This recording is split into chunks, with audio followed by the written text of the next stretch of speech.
نگاہ ولی میں وہ تاثیر دیکھی، بدلتی ہزاروں کی تقدیر دیکھی۔ برادران ملت اسلامیہ، حضرت پیر سید صوفی باصفا حضرت پیر سید یعقوب شاہ رحمۃ اللہ تعالی علیہ کی زندگی کے حوالے سے میں آپ حضرات کے سامنے حاضر آیا ہوں۔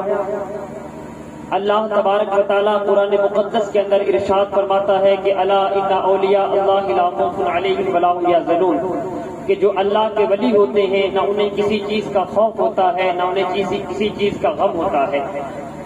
آقا علیہ الصلوۃ والتسلیم کے پیارے دیوانوں، جو اللہ کے ولی ہوتے ہیں وہ اللہ کے بڑے قریب ہوتے ہیں۔ میرے آقا علیہ الصلوۃ والتسلیم کے پیارے دیوانوں، ذرا سنیے کہ جو اللہ کے ولی ہوتے ہیں، ہم راتوں کو سوتے ہیں، وہ راتوں کو اٹھ اٹھ کے اللہ کی عبادتیں کیا کرتے ہیں۔ ہم کھاتے ہیں، وہ بھوکے رہ کر اللہ کی عبادتیں کیا کرتے ہیں۔ بادشاہ ان کی خدمت میں نذرانے پیش کرتے ہیں، لیکن وہ بادشاہوں کے نذرانوں کو ٹھکرا دیتے ہیں، وہ خالق کائنات کی طرف متوجہ رہتے ہیں۔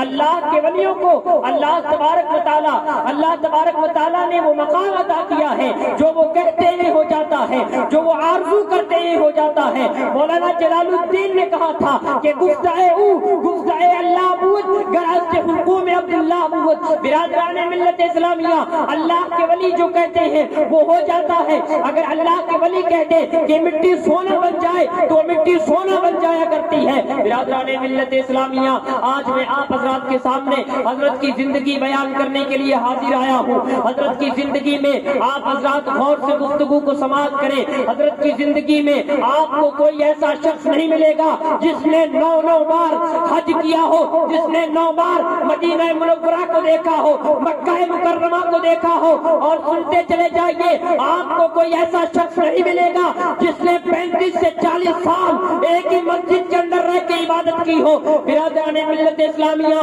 اور سنتے چلے جائیے، حضرت کبھی سفر میں ہوا کرتے تھے، اگر چاہے حضرت گھر میں ہوتے تھے، اگر چاہے بیمار ہوتے تھے، اگر چاہے ہاسپٹل کے اندر ہوتے تھے، تو حضرت کی کبھی نماز قضا نہیں ہوتی تھی۔ برادران ملت اسلامیہ، میری قوم کے نوجوانوں، حضرت اسٹیج پر موجود ہیں، حضرت کی زندگی کے تعلق سے آپ اور معلومات لے سکتے ہیں۔ ہمارے بیچ ایک بہت عظیم مزار، ایک بہت بڑی مزار ہمارے بیچ بنی ہوئی ہے، اس لیے ہمیں حضرت کی زندگی کو اپنا آئیڈیل بنانا ہے، حضرت کی زندگی کے طریقے پر چلنا ہے۔ میری قوم کے نوجوانوں، حضرت اگر تھوڑی دیر کے لیے انٹرنیٹ بند ہو جائے تو میری قوم کا نوجوان پریشان ہو جاتا ہے۔ اور میرے آقا علیہ الصلوۃ والسلام کے پیارے دیوانوں، کبھی آپ نے سوچا نہیں ہے کہ آج ہماری 5 وقت کی نمازیں قضا ہو رہی ہیں، اس وقت ہم پریشان کیوں نہیں ہوتے ہیں؟ آقا علیہ الصلوۃ والسلام کے پیارے دیوانوں، قرآن کے اندر بڑی جگہ ارشاد ہوا ہے کہ نماز کو قائم کرو،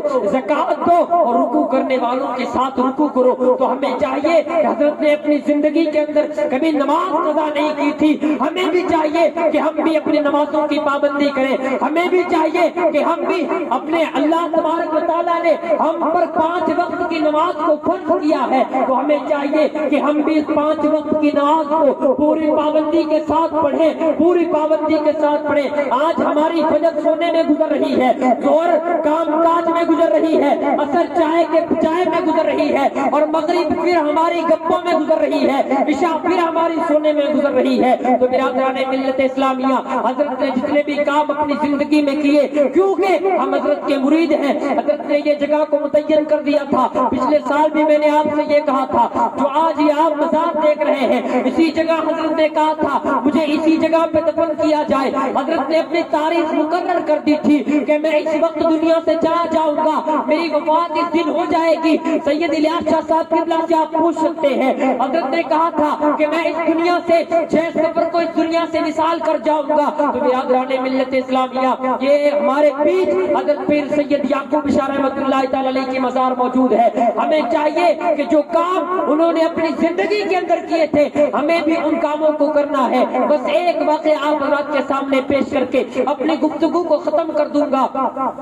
حضور آقا علیہ الصلوۃ والسلام کے پیارے دیوانوں، آقا علیہ الصلوۃ والسلام ارشاد فرماتے ہیں کہ جو بندہ میری طریقے سے وضو کرے، جس طریقے سے میں وضو کرتا تھا، اس طریقے سے اگر کوئی وضو کرے اور پھر وہ ظہر کی نماز کے لیے کھڑا ہو، پھر اس کے فجر اور ظہر کے جو بیچ کے گناہ ہوتے ہیں اللہ اسے معاف فرما دیتا ہے۔ پھر جب بندہ عصر کے لیے کھڑا ہوتا ہے، پھر جب عصر اور ظہر کے درمیان کے جو گناہ ہوتے ہیں اللہ ان کو بھی معاف فرما دیتا ہے۔ پھر جب بندہ مغرب کے لیے کھڑا ہوتا ہے، عصر اور مغرب کے درمیان جو گناہ ہوتے ہیں اللہ ان کو بھی معاف فرما دیتا ہے۔ پھر جب بندہ عشاء کے لیے کھڑا ہوتا ہے تو جب عشاء اور مغرب کے درمیان جو گناہ ہوئے اللہ انہیں بھی معاف فرما دیتا ہے۔ پھر جب بندہ فجر کے لیے کھڑا ہوتا ہے تو اللہ عشاء اور فجر کے درمیان کے جتنے بھی گناہ ہوتے ہیں اللہ ان کو معاف فرما دیتا ہے۔ تو برادران ملت اسلامیہ، پانچوں وقت کی نماز کے پابند بن جائیے۔ اس آخری مصرے کے ساتھ میں اپنے گفتگو کو ختم کروں گا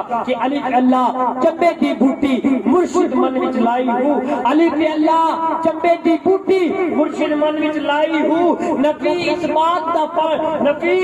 بات دا پانی ملیا ہر جگہ ہر رگے ہر جائی ہوں، اور لو دے مڈ 100 چشمے ایک کھولا ایک کچا ہوں، مرشد دا